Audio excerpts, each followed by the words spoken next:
Hello बच्चों, कैसे हो? बढ़िया। आप बढ़िया तो मैं भी बढ़िया। तो देखो बच्चों, आज हम बात करेंगे जो क्लास ट्वेल्थ के बच्चे हैं जिन्हें बोर्ड एग्ज़ाम देना है। तो बोर्ड एग्ज़ाम के लिए इम्पॉर्टेंट टॉपिक्स के बारे में, इम्पॉर्टेंट क्वेश्चंस के बारे में आज हम बात करेंगे। तो जिन बच्चों को बोर्ड का एग्ज़ाम देना है रिसेंटली क्लास ट्वेल्थ का, उन बच्चों के लिए मैं लेकर आया हूँ chapter wise most important questions. तो जिन जिन क्वेश्चन को जिस जिस चैप्टर में मैं आपको बताऊंगा, वे क्वेश्चन बिल्कुल आपको पक्के करने हैं जितने टॉपिक में बताऊंगा। ऐसा डिमांड बच्चों का आ रहा था बहुत ज़्यादा, इसलिए मैं इस वीडियो को लेकर आया हूँ। एक छोटा सा वीडियो है पर आपके लिए बहुत काम का वीडियो है।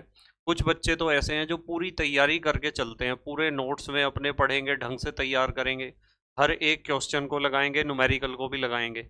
पर कुछ बच्चे ऐसे हैं जिनके पास टाइम बहुत कम है और कम टाइम के चलते उन्हें सेलेक्टेड मटेरियल चाहिए कि सर आप बता दो कि पहले चैप्टर में से कौन कौन से टॉपिक हमें तैयार करके जाने हैं, दूसरे चैप्टर में से कौन कौन से टॉपिक तैयार करके जाने हैं। तो मैं चैप्टर वाइज लेकर आया हूँ मोस्ट इंपॉर्टेंट क्वेश्चंस, और जो जो टॉपिक मैं आपको बताऊंगा वे सारे टॉपिक आपको पक्के करके जाने हैं। यदि आप केवल इन टॉपिक्स को कर लेते हो तो आप समझ लेना कि आपके नंबर 85% से ज़्यादा आएंगे केमिस्ट्री के बोर्ड एग्जाम में। ठीक है, ध्यान रखना। तो ये सारे क्वेश्चन बहुत इंपॉर्टेंट हैं।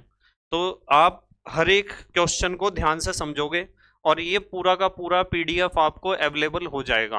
पीडीएफ आपको मिल जाएगा, कम्युनिटी में मिल जाएगा, कम्युनिटी टैब में मिल जाएगा, या फिर देखते हैं जहां भी पॉसिबल हो जो हमारा एप्लीकेशन है उसमें फ्री पीडीएफ में भी आपको ये मिल जाएगा।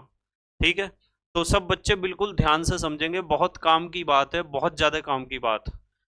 इन सारे जितने भी मैं टॉपिक्स आपको बताऊंगा, इस लिस्ट को आपको बनाकर रखना है अपने पास। और किस तरीके से तैयारी करनी है कि इस लिस्ट को आपने रख लिया पूरा चैप्टर वाइज इंपॉर्टेंट टॉपिक्स को। आप पहला टॉपिक तैयार करो, उसके ऊपर राइट का निशान लगाओ। दूसरा टॉपिक तैयार हो जाएगा तो उसके ऊपर राइट का निशान लगाओ। इस तरीके से आपको हर एक टॉपिक को तैयार करना है। ठीक है, तो देखते हैं, स्टार्ट करते हैं। आज हमारे पास है, जैसा कि बच्चों की डिमांड थी, कुछ बच्चों के मैसेज आ रहे थे, बार बार कमेंट भी आ रहे थे बार बार कि सर आप chapter wise most important questions बता दो कौन कौन से हमें तैयार करने हैं। ठीक है बेटे, देखो मैं आपको एक बात बताता हूँ। जो बोर्ड का एग्जाम होता है ना, हमारा स्टेट बोर्ड का जो एग्जाम है उसमें बहुत सारे सेट बनते हैं, लगभग 7 या 8 सेट बनते हैं। और 7 या 8 सेट में हर साल वही क्वेश्चन रिपीट होते हैं। मतलब इतने साल का एक्सपीरियंस हमें ये सिखाता है कि हर साल वही क्वेश्चन रिपीट होते हैं, उनके अलावा कुछ क्वेश्चन आते ही नहीं है। बस जो इस मान लो जैसे हम बात करें अपने ज़िले की, इस ज़िले में जो क्वेश्चन आया वो अगली बार किसी दूसरे ज़िले में आ जाएगा। मतलब क्वेश्चन तो वही आने हैं, वही क्वेश्चन जो है सर्कुलेट होते रहते हैं, हर साल आते हैं वे क्वेश्चन। और ऐसा भी नहीं होता कि लास्ट ईयर किसी एक ज़िले में जो क्वेश्चन आया है, किसी एक ज़िले में, डिस्ट्रिक्ट में, वो क्वेश्चन अगले साल उस डिस्ट्रिक्ट में ना आए, ऐसा जरूरी नहीं है। तो इस गलत फहमी को भी आप अपने दिमाग से निकाल दो। जो क्वेश्चन लास्ट ईयर आए हैं वे इस बार भी आ सकते हैं, और आपके ही जिले के, आपके ही स्टेट के सेट में आ सकते हैं। तो इसलिए सारे वही क्वेश्चन हमेशा सर्कुलेट होते रहते हैं, पेपर तो उन्हीं में से ही बनता है। ठीक है, देखो इंपॉर्टेंट क्वेश्चन। आज हमारा जो बहुत इंपॉर्टेंट लेक्चर है, आज जो हमारा बहुत इंपॉर्टेंट वीडियो लेक्चर है, वो सिर्फ इस चीज के लिए ओरिएंटेड है कि जो बच्चे बोर्ड की एग्जाम की तैयारी कर रहे हैं उन्हें केमिस्ट्री में क्लास ट्वेल्थ में चैप्टर वाइज कौन कौन से क्वेश्चन बिल्कुल पक्के करके जाने हैं। तो हमारा है class twelfth chemistry chapter wise, यानी हर एक चैप्टर में बताया जाएगा most important topics for boards. तो बोर्ड एग्जाम के लिए जो मोस्ट इंपॉर्टेंट टॉपिक हैं चैप्टर वाइज, उनके बारे में हम बात करेंगे। जैसे कि आपको पता है हमारा पहला चैप्टर है एनसीईआरटी के न्यू सिलेबस के अकॉर्डिंग, यूनिट नंबर 1, जिसका नाम है विलियन। विलियन या सॉल्यूशन में कौन कौन से टॉपिक आपको तैयार करने हैं, ध्यान से समझना है आपको। सबसे पहले आपको तैयार करना है पीपीएम। पीपीएम को आप थ्योरी में भी तैयार करोगे, यानी पीपीएम की परिभाषा और सूत्र आपको आने चाहिए, और पीपीएम के ऊपर जो न्यूमेरिकल मैंने आपको कराए हैं वे न्यूमेरिकल जरूर आने चाहिए। उसमें एनसीईआरटी के भी न्यूमेरिकल कराए हैं, और एनसीईआरटी के साथ साथ प्रीवियस ईयर के क्वेश्चंस भी कराए हैं। न्यूमेरिकल सीरीज में भी पीपीएम के क्वेश्चन आपको कराए गए हैं। तो पीपीएम को थ्योरी में तैयार करना है और पीपीएम के ऊपर न्यूमेरिकल भी आपको आने चाहिए।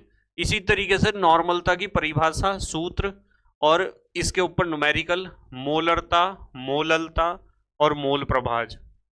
मतलब ये 1 2 3 4 5 टॉपिक हैं।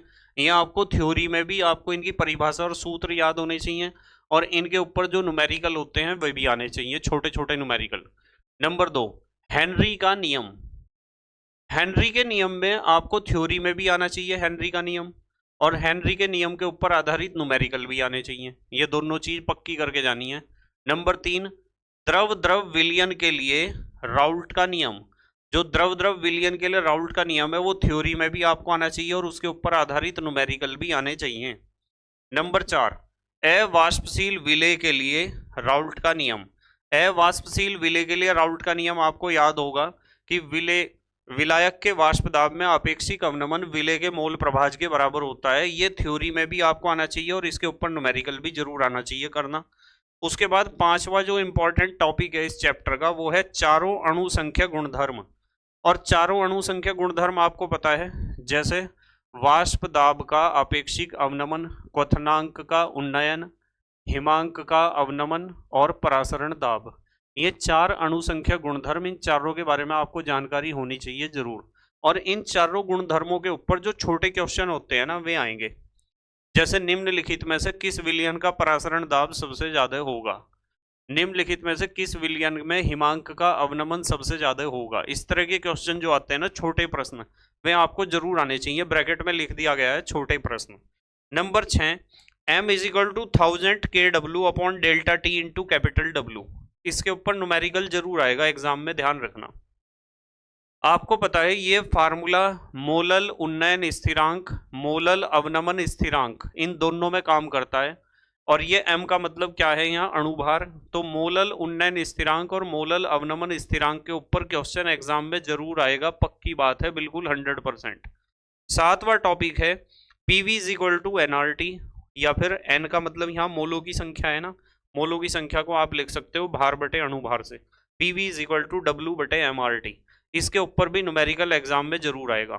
देखो मैं आपको बताता हूँ कि हमारे पास न्यूमेरिकल वाले गिने चुने चैप्टर हैं 2-3, इसलिए न्यूमेरिकल तो इन 2-3 चैप्टर में से ही आएंगे। और न्यूमेरिकल वाली भड़ास जो आपका पेपर सेटर है वो इन्हीं चैप्टर्स में से निकाल सकता है। तो जिनके आगे भी न्यूमेरिकल लिख रखा है, यहाँ भी लिख रखा है, यहाँ भी लिख रखा है, यहाँ भी, यहाँ भी, यहाँ भी और यहाँ भी, ये वाले न्यूमेरिकल आपको पक्के करके जाने हैं। जब आप इस चैप्टर की तैयारी करोगे ना, तो आप इस पूरी लिस्ट को अपने पास बना के रखना। और तैयारी कैसे करोगे, जैसे मान लो आपने पीपीएम थ्योरी में पढ़ लिया और न्यूमेरिकल भी सीख लिया, तो इसके ऊपर राइट का निशान लगा दो कि ये पूरा हो गया मेरा। उसके बाद नॉर्मलता थ्योरी में पढ़ लिया और इसके न्यूमेरिकल भी आपने सीख लिया, तो इसके ऊपर भी राइट का निशान लगा दो, ये भी कर लिया। इस तरीके से आपको हर एक यूनिट को तैयार करना है, ठीक है बेटे।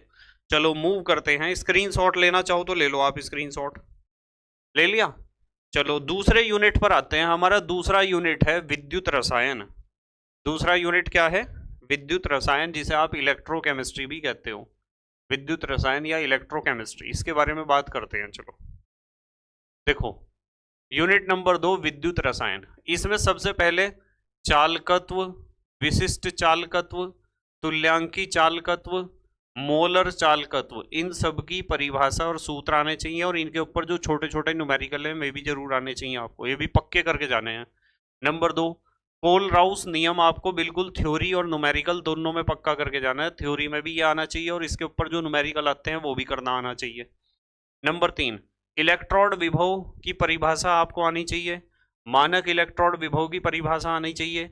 मानक हाइड्रोजन इलेक्ट्रोड परिभाषा और चित्र, ये आना चाहिए बिल्कुल। ये तीनों टॉपिक इलेक्ट्रोड विभव से संबंधित है, तीनों आने चाहिए। इनमें से कोई ना कोई सा एग्जाम में जरूर दर्शन देगा आपको।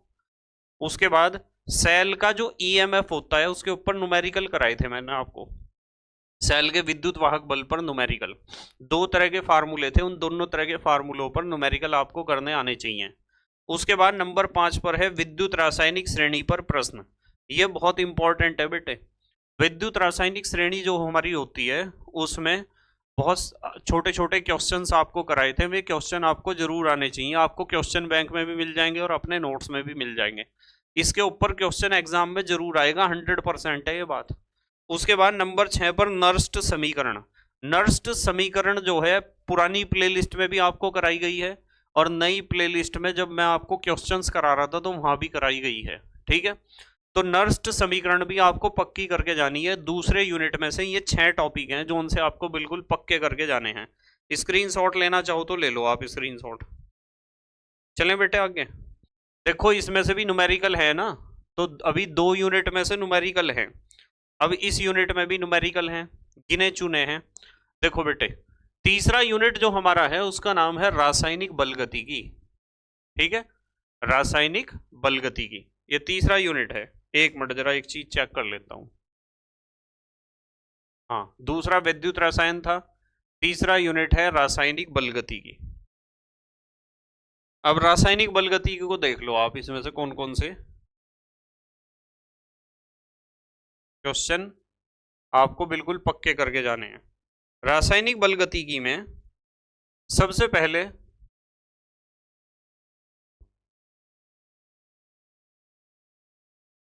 रासायनिक बलगतिकी तीसरा यूनिट है हमारा, रासायनिक बलगतिकी या केमिकल काइनेटिक्स।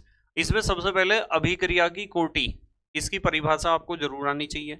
नंबर 2 शून्य कोटि की अभिक्रिया के लक्षण आपको जरूर आने चाहिए, इंपॉर्टेंट है।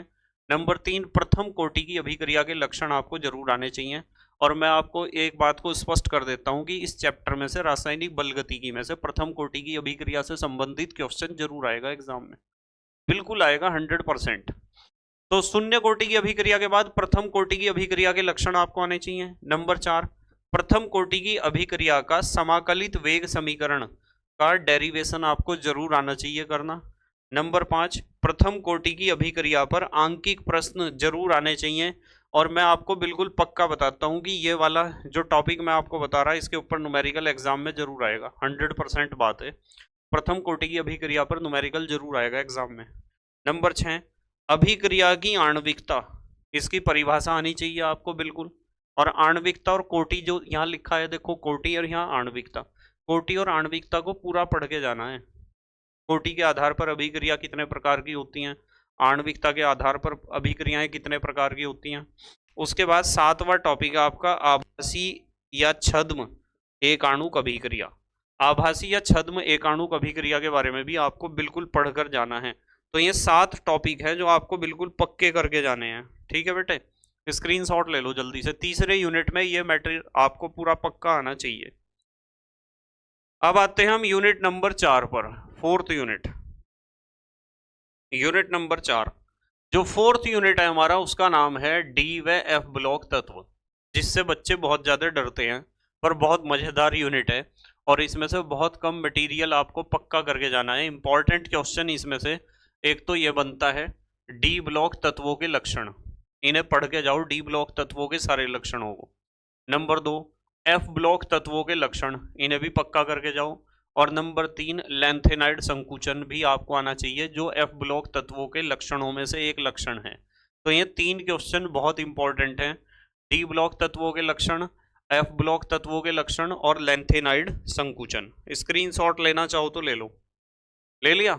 अब आते हैं यूनिट नंबर 5 पर। हमारा जो 5वां यूनिट है उसका नाम है उपसह संयोजन यौगिक।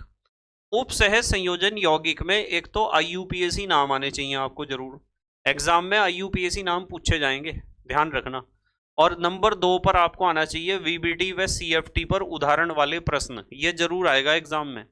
वैलेंस बॉन्ड थ्योरी और क्रिस्टल फील्ड थ्योरी, इन दोनों के ऊपर जो उदाहरण वाले प्रश्न हैं वे जरूर आने चाहिए। छोटे छोटे क्वेश्चन किसी भी एक उपसह संयोजक यौगिक को दिया जाएगा और उसके बारे में कुछ गुणों को पूछा जाएगा कि कौन प्रतिचुंबकीय है, कौन अनुचुंबकीय है, ठीक है, चुंबकीय आघूर्ण कितना है।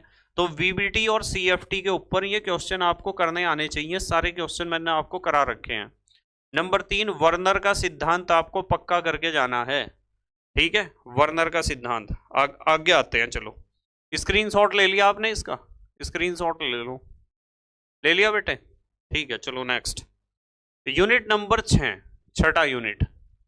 छठा यूनिट है हमारा, बहुत इंपॉर्टेंट यूनिट है, unit number 6 halo alkanes and halo arenes. Halo alkane और हेलो एरीन में नंबर एक तो आपको इथाइल ब्रोमाइड C2H5Br बनाने की विधि, भौतिक गुण और रासायनिक गुण इसके पढ़ के जाने हैं।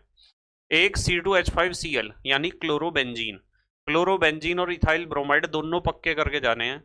उसके बाद आपको SN1 व SN2 रिएक्शन दोनों के बारे में जानकारी होनी चाहिए पूरी, इनका तुलनात्मक अध्ययन भी करना है कि SN1 और SN2 रिएक्शन में क्या अंतर है, इसमें से भी क्वेश्चन आएगा एग्जाम में। और एक है बेटे इलेक्ट्रॉन स्नेही प्रतिस्थापन अभिक्रिया। इलेक्ट्रॉन स्नेही प्रतिस्थापन अभिक्रिया उन्हें कहते हैं जो बेंजीन रिंग के ऊपर होती है, जैसे हैलोजनीकरण कर दिया बेंजीन का, ठीक है। हैलोजनीकरण के बाद आपने पढ़ रखा है बेंजीन रिंग के ऊपर नाइट्रीकरण, सल्फोनीकरण, फ्रीडल क्राफ्ट एल्काइलीकरण, फ्रीडल क्राफ्ट एसाइलीकरण। ये रिएक्शन सारी इलेक्ट्रॉन स्नेही प्रतिस्थापन अभिक्रिया हैं, इनकी पूरी जानकारी आपको होनी चाहिए। नंबर 4, एक ये इंपॉर्टेंट रिएक्शन है, इसमें से एग्जाम में जरूर आएगा क्वेश्चन, फोर्थ में से। बूड्स अभिक्रिया आपको पता होनी चाहिए क्या होती है। फिटिंग अभिक्रिया आपको पता होनी चाहिए। बूड्स फिटिंग अभिक्रिया पता होनी चाहिए। डार्जेन अभिक्रिया पता होनी चाहिए। हुंस डीकर अभिक्रिया आपको पता होनी चाहिए। हेलो फॉर्म अभिक्रिया पता होनी चाहिए और सैंड मेयर अभिक्रिया पता होनी चाहिए। ये सारे नेम रिएक्शंस आपको आने चाहिए। 5वें नंबर पर क्या होता है जब, कौन से क्या होता है जब करने हैं, जो मैंने करा रखे हैं पुरानी प्लेलिस्ट में, उन्हें आप कर सकते हो। या फिर मैं कह सकता हूं कि जो आपके पास क्वेश्चन बैंक है उसमें बोर्ड की परीक्षा में इस चैप्टर में से कौन कौन से क्या होता है जब आए थे, वे बोर्ड वाले सारे पक्के करके जाने हैं आपको। नंबर 6, कैसे प्राप्त करोगे, जिन्हें आप अंतः परिवर्तन या कन्वर्जेंस बोलते हो, वे भी बोर्ड परीक्षा वाले यानी प्रीवियस ईयर में जो बोर्ड परीक्षा में पूछे गए हैं वे पक्के करके जाने हैं आपको। जैसे इस चैप्टर को पहले तो स्क्रीनशॉट ले लो आप, छठे चैप्टर की ले लिया स्क्रीनशॉट। अब मान लो इस चैप्टर को आप तैयार करने बैठे हो एग्जाम के लिए, तो सबसे पहला काम आपको यह करना है कि C2H5Br बनाने की विधि, भौतिक गुण, रासायनिक गुण पक्के करने हैं। कर लिए जी पक्के। इसके ऊपर राइट का निशान लगा दो, ये मेरा टॉपिक हो गया। या तो राइट का निशान लगा दो या फिर इसे काट दोगे, ये कर दिया मैंने, ठीक है, मर्जी आपकी है, चाहे आप राइट का निशान लगाओ या काट दो। उसके बाद C6H5Cl यानी क्लोरोबेंजीन पढ़ो, पूरा समझो, इसे पक्का करो, इसके ऊपर राइट का निशान लगा दो, हो गया। फिर SN1 रिएक्शन पढ़ के इसके ऊपर राइट का निशान लगा दो, फिर SN2 के ऊपर। इस तरीके से तैयारी करनी है हर एक टॉपिक की आपको, ठीक है। ले लिया था स्क्रीनशॉट, चलो आगे चलते हैं। अब आते हैं हम यूनिट नंबर 7 पर। 7वां यूनिट देखो ध्यान से। यूनिट नंबर 7 है हमारा alcohol, phenol and ether. Alcohol, phenol and ether में सबसे पहले तो आपको C6H5OH यानी फिनॉल पक्का करके जाना है। फिनॉल बनाने की विधि, भौतिक गुण, रासायनिक गुण और उपयोग। और फिर C2H5OC2H5 यानी डाई इथाइल ईथर बनाने की विधि, भौतिक गुण, रासायनिक गुण पूरे पक्के करके जाने हैं। उसके बाद तीनों के IUPAC नाम। अब तीनों का मतलब यहाँ तो दो ही है सर, आपने तीनों के IUPAC नाम क्या लिख दिए। तीनों के IUPAC नाम का मतलब एल्कोहल के IUPAC नाम, फिनॉल के और ईथर के, तीनों के IUPAC नाम मैंने प्रैक्टिस करा रखी है, तीनों की मैं पक्के करके जाने हैं। इनमें से क्वेश्चन आएगा जरूर एग्जाम में। कोई भी, ज्यादातर चांस एल्कोहल के होते हैं, एल्कोहल दिया जाता है एग्जाम में, कोई भी उसकी संरचना देंगे और उसका IUPAC नाम आपसे पूछ लेंगे। नंबर 3, विलियमसन संश्लेषण, नेम रिएक्शन है, बहुत इंपॉर्टेंट है, ये पक्की आनी चाहिए आपको। राइमर टीमैन अभिक्रिया, कोलवे स्मिट अभिक्रिया, ये तीनों रिएक्शन बहुत इंपॉर्टेंट है, इनमें से कोई सी रिएक्शन आपको एग्जाम में जरूर दर्शन देगी। नंबर 4, क्या होता है जब, बोर्ड परीक्षा में पूछे गए, और कैसे प्राप्त करोगे, बोर्ड परीक्षा में पूछे गए।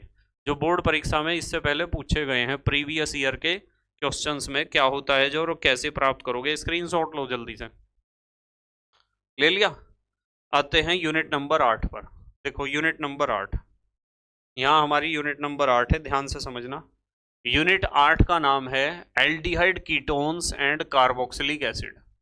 Aldehyde ketones and carboxylic acid. इसमें सबसे पहले तो आपको HCHO यानी फॉर्मल्डिहाइड बनाने की विधि, भौतिक गुण, रासायनिक गुण, उपयोग। एक CH3CHO एसिटल्डिहाइड और एक CH3COCH3 यानी एसीटोन। फॉर्मल्डिहाइड, एसिटल्डिहाइड और एसीटोन तीनों को पक्का करके जाना है बिल्कुल। उसके बाद फॉर्मिक एसिड है और एसिटिक एसिड है, इन दोनों को भी पक्का करके जाना है। उसके बाद नंबर 3 पर एल्डोल संघनन, कैनिजारो अभिक्रिया, हेल वोलहार्ड जेलेंस्की अभिक्रिया, क्लीमेंसन अपचयन, वी कार्बोक्सिलीकरण, एस्टरीकरण, स्मिट अभिक्रिया, ये पक्के करके जाने हैं बिल्कुल। एक बार आप स्क्रीनशॉट ले लो, ले लिया?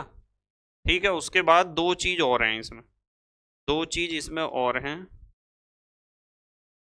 एक तो है क्या होता है जब बोर्ड परीक्षा वाले, और एक कैसे प्राप्त करोगे बोर्ड परीक्षा वाले। ठीक है, अब इनका भी स्क्रीनशॉट ले लो। ले लिया स्क्रीनशॉट? देखो कुछ बच्चों के दिमाग में एक क्वेश्चन और आता है और बच्चे पूछते रहते हैं बार बार कि सर हमें क्वेश्चन बैंक कौन सा लेना चाहिए। देखो क्वेश्चन बैंक ज़्यादा अच्छा होता है अनसोल्ड या सोल्ड पेपर से। क्वेश्चन बैंक इसलिए ज़्यादा अच्छा होता है क्योंकि उसमें मटेरियल होता है चैप्टर वाइज। आप एक चैप्टर का टारगेट बनाओ, उसे तैयार करो, उस चैप्टर में से पिछले सालों में कौन कौन से क्वेश्चन पूछे गए थे वे क्वेश्चन बैंक में ही मिलेंगे आपको। मेरे हिसाब से क्वेश्चन बैंक आपके पास जो भी है सारे अच्छे हैं, क्योंकि क्वेश्चन बैंक में क्वेश्चन तो वही मिलने जो पिछले सालों में पेपर में पूछे गए हैं एग्जाम में, वही तो क्वेश्चन मिलेंगे उसमें। तो आप किसी भी पब्लिकेशन का ले सकते हो। ठीक है, चाहे आप अवतार का लो, चाहे आप मास्टरमाइंड का लो, या विद्या का लो, या फिर कोई भी पब्लिकेशन हो। बस पब्लिकेशन की शर्त यह है कि उसमें पिछले सालों में पूछे गए सारे क्वेश्चन होने चाहिए चैप्टर वाइज। तो जिस भी क्वेश्चन बैंक में चैप्टर वाइज पिछले सालों के सारे क्वेश्चन हैं, वो क्वेश्चन बैंक ज़्यादा अच्छा होता है अनसोल्ड या सोल्ड पेपर के मुकाबले।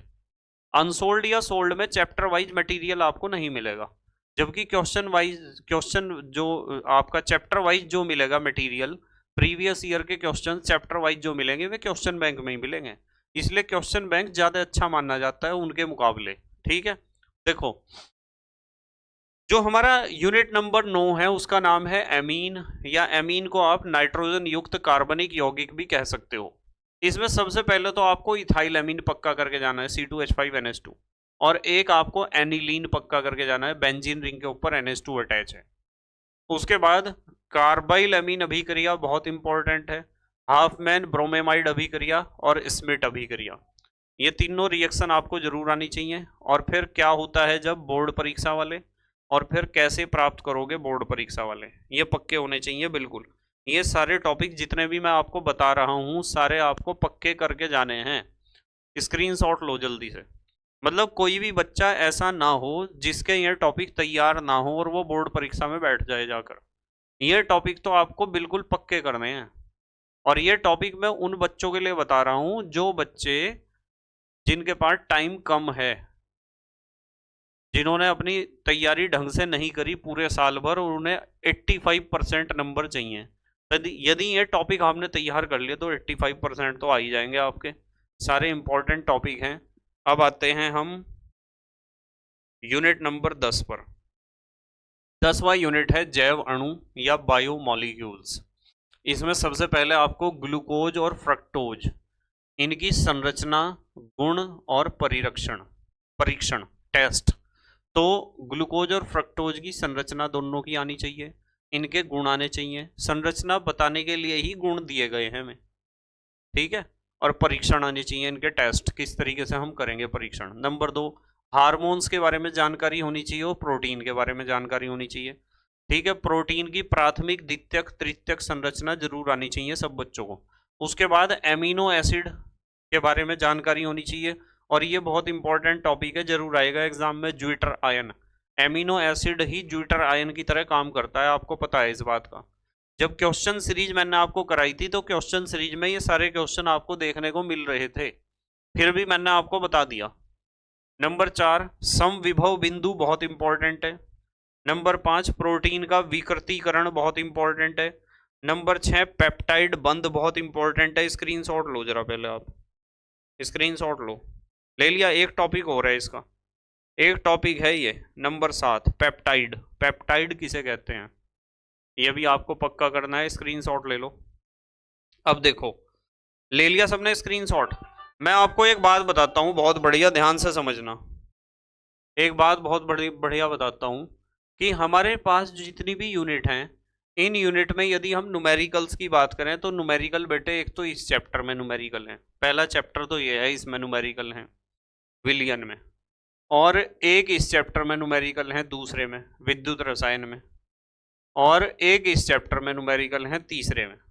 उसके बाद कोई भी चैप्टर ऐसा नहीं है, पहले 3 चैप्टर्स में ही न्यूमेरिकल हैं। तो जो हमारा पेपर सेटर है, वो पेपर सेटर अपनी न्यूमेरिकल वाली भड़ास केवल 3 चैप्टर में से ही निकाल सकता है। इसलिए तीनों चैप्टर तो आपको न्यूमेरिकल बहुत गिने चुने न्यूमेरिकल्स हैं, ज़्यादा नहीं है। यदि आपको न्यूमेरिकल्स की प्रॉब्लम है तो आप न्यूमेरिकल सीरीज को फॉलो कर सकते हो। ठीक है, आपको चैनल पर मिल जाएगी न्यूमेरिकल सीरीज की प्लेलिस्ट, उसे फॉलो करो, सारे न्यूमेरिकल आपके समझ में आ जाएंगे। और न्यूमेरिकल आपको बिल्कुल पक्के करके जाने हैं, इस बात का ध्यान रखना है। ठीक है, ज़्यादा मुश्किल न्यूमेरिकल एग्जाम में नहीं आएंगे, आसान आएंगे। और एक बात का और ध्यान रखना है, तैयारी इस तरीके से करनी है कि ये जितना भी मैंने आपको स्क्रीनशॉट लेने को कहा, या आपको आपको एप्लीकेशन में फ्री पीडीएफ में मिल जाएगा ये। आपको क्या काम करना है, अपने पास इसे रखो लिख के, एक एक टॉपिक तैयार करते रहो और राइट का निशान लगाते रहो। ठीक है, और मैं इन टॉपिक्स को तैयार करवाने का प्रयास करूंगा, बहुत जल्दी स्टार्ट करूंगा इन टॉपिक को तैयार करवाने का। बाकी आप अपनी तरफ से करते रहो। 2-2 बार मैंने सिलेबस कंप्लीट कर दिया है, रिवीजन भी कई बार करा दिया है, रिवीजन के भी आपको प्लेलिस्ट मिल जाएंगे बहुत सारे। बस मेहनत और ईमानदारी से पढ़ाई करो। अब आपका समय है कुछ करके दिखाने का। और जो बच्चा मेहनत करता है ना, उसे सफल होने से कोई नहीं रोक सकता। सफलता में देर भले ही लग सकती है, पर ऐसा नहीं हो सकता कि सफलता ना मिले। सफलता आपको जरूर मिलेगी यदि आप मेहनत करोगे, अब भी समय है। और समय को बर्बाद करने से अच्छा ये है कि आप मेहनत करो और अपना एक सिरे से सिलेबस पकड़ो। ये जो मैंने आपको सारा कंटेंट दिया है, इस कंटेंट को ही एक सिरे से पकड़ो और पकड़ के एक एक चीज़ कवर करते रहो और उसके ऊपर निशान लगाते रहो कि ये मैंने कंप्लीट कर लिया। ठीक है बेटे। और उसके बाद जो क्वेश्चन सीरीज वाला वन शॉट सीरीज है, क्वेश्चन सीरीज वाला वन शॉट, उन्हें एक बार देख लोगे। एक चैप्टर को कंप्लीट करने के बाद, जैसे आपने मान लो पहला चैप्टर हमारा विलियन है, विलियन आपने ये सारा कर लिया पूरा, ये सारे टॉपिक पूरे कर लिए, उसके बाद आप वन शॉट लेक्चर देख लो उसका, क्वेश्चन सीरीज का। तो बहुत ज़्यादा बूस्ट मिलेगा आपको, बहुत फायदा होगा। ठीक है बेटे, बस मेहनत और ईमानदारी से पढ़ाई करो और एग्जाम के लिए भरपूर मेहनत करो। ठीक है बेटे, best of luck for your board exam. तो thank you very much for watching this video. Okay, bye.